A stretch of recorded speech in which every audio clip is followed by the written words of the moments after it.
Welcome to the Ranchonomics Podcast, where we empower you to build a better ranch and transform your operations into a thriving business. I'm your host, John Haskell. Let's get started. Hello and welcome to the Ranchonomics Podcast. I am here again by myself today to talk about a couple of things related to debt. I am recording this in February of 2026. We are looking at a place where markets are quite strong. Interest rates have come down a little bit. Credit seems to be flowing fairly well. Lots of people are making decisions about what to buy, what to sell, how to make payments on notes, that sort of thing.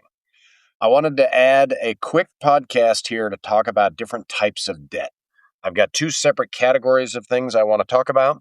The first one is one that we keep seeing a lot, and I want to make sure everybody understands the difference between long-term and short-term debt, and the importance of matching the type of debt with the type of asset that you are financing.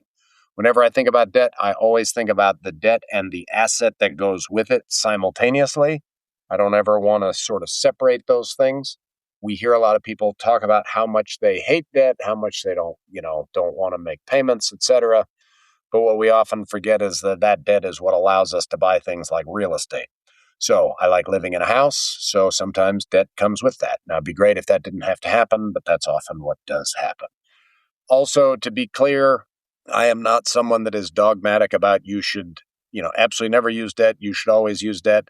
I think we have to be very careful with debt. I've talked about debt many times before as a chainsaw. It can be a very powerful tool. It can also kill you. We do see people regularly in trouble because they have taken on too much debt. That is not an uncommon situation.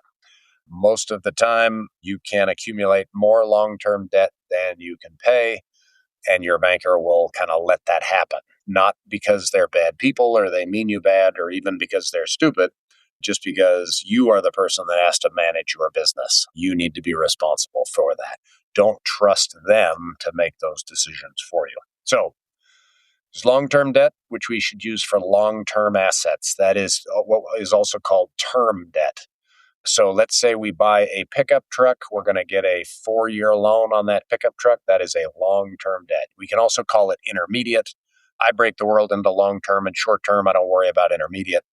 In the case of intermediate, we're often talking something in the 5 to 10, 15-year range, or I should say 2 to 10-year range. Long-term debt then would be like mortgage debt. Okay, so if I buy real estate with a 20 or 30-year note, or now 50-year notes might be available, that is long-term debt.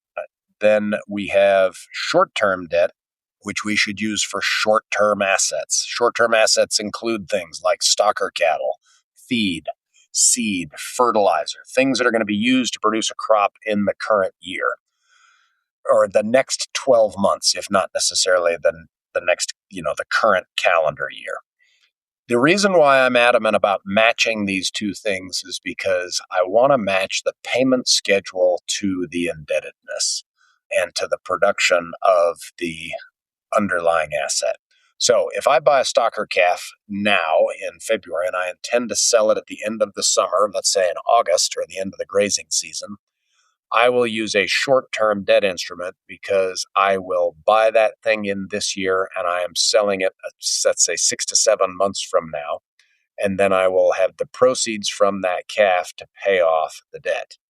What we're seeing a lot of now is people that are buying cows with short-term debt. And while that can be a quick bridge to just make things convenient with your bank, I get nervous when people buy breeding stock with short-term debt, because the payoff schedule is not the same as the underlying asset production. If I buy a cow right now for $3,000 and I'm expecting to get a $1,500 calf out of that cow, I will have $1,500 in proceeds from the cow. But if I finance that cow 100%, I will have $3,000 in payments. So that puts me in a bad cash flow position. If I term that cow out or put her on a 3-year note, just for simplicity, let's just say that I'm going to owe, $1,100 a year on that cow. I'm going to have $1,500 in proceeds from the calf and $1,100 in payments, and that has a chance of producing a positive cash flow depending on my other costs, right? Stocker cattle and feed are things that should generally be bought and used in the same 12-month period. bred cows probably are not going to be. Now, we have also people that want to trade breeding stock in the short term. I still advise using a longer term financing for those cows because sometimes plans change. And I would rather have that financed for a longer term and pay it off early than I would have it financed for a short term and have to beg the bank to finance it for longer or have to renegotiate the financing at a time when maybe the market's changing. Maybe the borrowing environment isn't as friendly as it is right now. We get lots of bankers that encourage people to buy long-term assets on short-term credit, so on their line of credit, and then refinance it at the end of the year. Well, a couple of years ago, we saw a number of cases where people bought building materials, they bought breeding stock, they bought long-term assets when they purchased them, let's say in June or even March when the interest rates were at 3.5%. And by the time December came around and they went to refinance them with the bank, the interest rates were like at 7.5 or 8%. And the lending environment was pretty bad. If you recall, the few years after the pandemic, there was a period where money was cheap and easy and they were giving it away like water. And then there was about a year-long period where all the banks got very nervous and suddenly nobody would loan any money. I hate to see people get caught in that. So if you are going to buy long-term assets using your line of credit just to get the deal done, that's fine. But very soon afterwards, I would get with the bank and get those termed out, get those transferred onto a loan that matches the type of asset. I don't want you with debt that is too long-term. So if we're buying cows on a 10-year note, that doesn't really make sense. But also buying cows on a 1-year note doesn't really make sense. And we want to make sure we maintain our operational flexibility, that we maintain our ability to preserve our cash flow, which is a lot of what terming out long-term debt does. When we take a long-term debt, the whole balance is not due. Only a portion is. That allows us to generate cash flow to pay off the whole note and should improve our finances in the future. All right, long-term debt, short-term debt. Hopefully you understand those things. There are long-term assets and there are short-term assets. You can play with some of these things. National Livestock does a thing where they classify all livestock as short-term assets. And I understand why they do that because all livestock are very liquid, meaning you can convert them to cash quickly, say more quickly than you could real estate or even a $100,000 tractor. But at the same time, I still think we want to keep, for us, we keep breeding stock as a long-term asset for many other reasons besides just their liquidity. And one of those is to make sure we understand how long-term debt stacks up against longer-term assets. All right, the other classifications of debt that I want to talk about are good, bad, stale, and toxic debt. Now, I've told you I'm not dogmatic about debt. I do believe there is such a thing as good debt. Good debt is borrowing money for cash flow producing assets that make the payment and absorb a lot of the risk. So if I buy a cow and she produces positive cash flow every year and she services that note, that is debt that increases the overall profitability of my business. If I am taking on debt that is not increasing the profitability of my business, that is all of the other three categories. Good debt is less common than you think. I have mentioned before that while I'm agnostic about debt, I'm not a fan at all of debt on any kind of consumer items. So TVs, stereos, furniture, not a fan. Credit card debt, not a fan. But debt on assets that can produce cash flow, I think that's fine. We hear people talk about this in the rental real estate market, right? You buy an apartment building, you borrow money against that apartment building, the every month cash flow from the tenants of that apartment building pay the note. Fantastic. If you are leveraged at the right level, meaning you're financed appropriately, so if the real estate market takes a dip, you're still covered by the underlying asset, meaning your asset value is greater than your principal payoff, that can be a very positive situation. I understand when people want nothing to do with debt. Not against that. That's just not my approach. Just to be clear, we don't use debt in our personal life, but we do use it in our business. I see those as two very different things. The pickup that I buy or my wife's car is not an asset in my definition. It doesn't provide any cash flow. 100% of the burden of paying for that car, if we financed it, falls on me. I would rather buy a car that we can afford with cash, drive that, and when it's done, while we're driving it, we're saving cash for the next one. My wife does not drive the nicest car in the world, but she drives a nice car. It's comfortable, it's safe, it gets us around. But we bought it used. I feel like we got a great deal, but we didn't have to take a note on it. Okay, so now let's dive into the other three categories of debt. So I mentioned bad, stale, and toxic debt. So consumer debt is one that I would just call bad debt. That is just debt for things that is not helpful. Okay, so imagine borrowing money on something that does not help my business make more money. So if I'm going to put a big fancy archway at the end of my driveway and I finance that, that is burden I'm adding to my business in terms of repayment that does not have any chance of generating cash flow. Now, if I charge people money to stand in front of my fancy gate and take pictures for their wedding, maybe we can argue that that could be a cash flow producing asset. But for most of us that just put them up so the neighbors can see where to drive by and so trucks can know how to get into the driveway, that is not a cash flow producing asset. Want to sharpen your business skills without leaving the ranch? Our Ranch Right webinars cover everything from the financial basics to business strategy and tax prep, all taught by our own ranching and finance experts from the team at Ranch Right. Join us online, ask questions, and get practical tools you can put to work tomorrow. Follow us on Facebook, Instagram, and LinkedIn to receive updates on our next session, and catch up on all of our past webinars by visiting and subscribing to Ranch Right LLC on YouTube.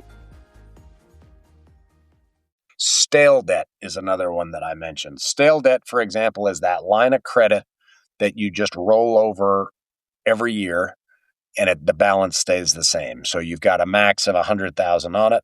You just roll it over. You have no chance of paying it off.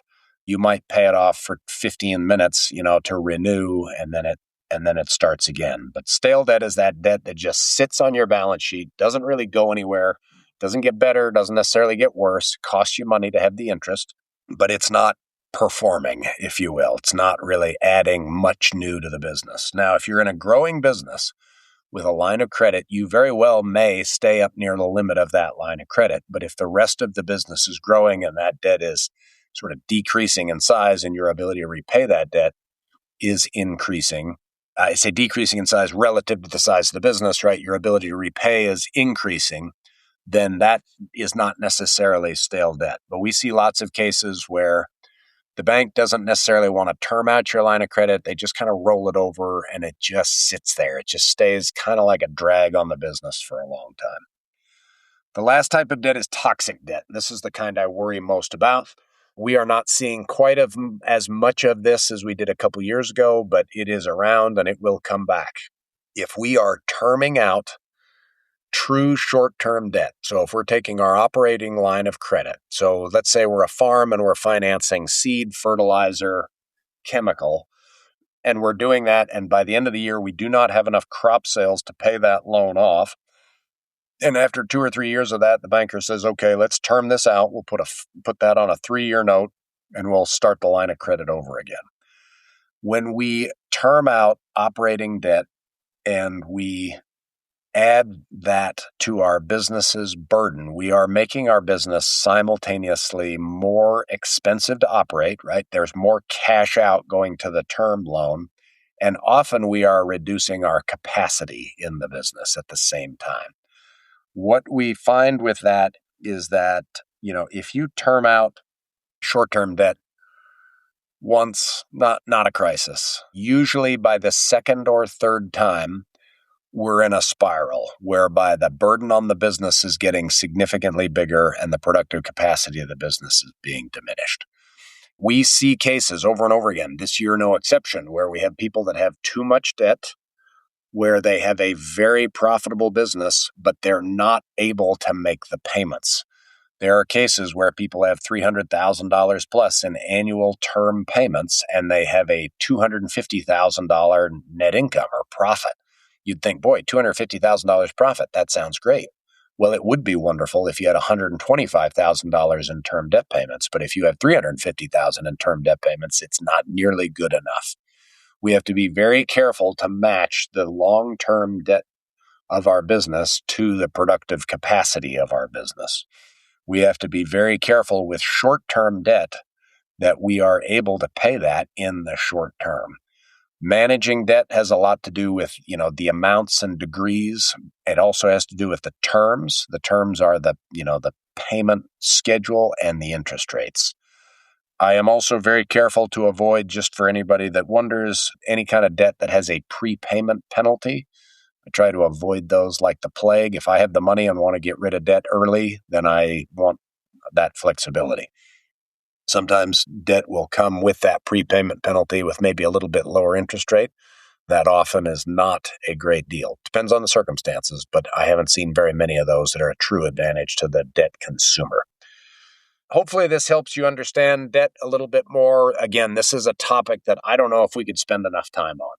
We deal with a tremendous amount of debt in the world of agriculture, and in my mind, there's a absolute paucity of understanding. Very few people really understand what debt does in their business. We've done a few webinars and talked once or twice on some Q&As and open forums about debt impact, which effectively we are looking at ways to monitor how much of your profit comes from the debt. So in some cases, we see businesses that have that $250,000 net income, like I mentioned. In some cases, $20,000 of that actually comes from debt. And in other cases, $200,000 of that comes from debt. What we want to understand is, what is debt doing to our business? How is it either helping us or handcuffing us? In my mind, we want to be informed. We don't want to be, paranoid. But we really need to work to make sure that if we are using debt, we understand that that tends to add risk in terms of repayment. It tends to get other people involved in our business and can decrease flexibility, which isn't necessarily a bad thing. But we want to balance those risks against the potential rewards that come with it. If we are going to borrow money, we should definitely be soundly rewarded for that. Another thing I want to think about is now interest rates are coming down again, but they have come up quite a bit from what most of us have been used to for our adult life, and especially higher than they were during the 2008 to the COVID era. With interest rates at 7.5% for a lot of lines of credit right now, if you're doing 8.5% or even 10% on that money, if you look at the debt impact, that debt is not helping you very much. If you have a 7.5% interest rate and a 25% return, that debt could be helping you a great deal. Last thought is, I try hard, not other than long-term, short-term, making those things are categorized correctly. I tend not to worry too much about what the debt is for specifically. Now, the bank worries a lot about that when they collateralize things. So if I borrow money on a tractor, the tractor is the collateral. But generally, when I look at debt, we can look at the total amount of long-term debt, total amount of short-term debt, and compare that to the assets of the same type. So I may have long-term debt, and I may have taken it on the tractor instead of the cows because I could get better terms and a zero interest rate. I'm not against that, because I could have borrowed money against the cows and taken maybe a loan for the same amount of dollars, but I would have had to do it at a 7.5% interest rate. We can debate that back and forth, but to me, I'm going to make sure we look at the business as a whole, not just on the point, this loan is tied to this asset. Those things have to be correct, but in total, I'm not going to worry about indebtedness until I see big numbers, at the larger scale level of the long-term debt and all of the long-term assets, the short-term debt and all of the short-term assets. This makes another final case for why cash flow is so important. Paying off debt is not an expense. Paying off debt is an after-tax activity, if you will. You pay debt after tax. You have to have profitability in order to service debt. That debt payment is not deductible. The interest payment is, the principal is not. But if we borrow money on a tractor and have to pay it back, that is after-tax dollars that we use to pay that back. So anyway, hope we can increase our literacy around debt, use it more effectively, and use it to make our businesses more successful. Hope this was helpful to you, and we will talk soon. Thank you for tuning into the Ranchonomics podcast. We hope this episode helped you win today. If you enjoyed this episode, please subscribe and share it with a friend.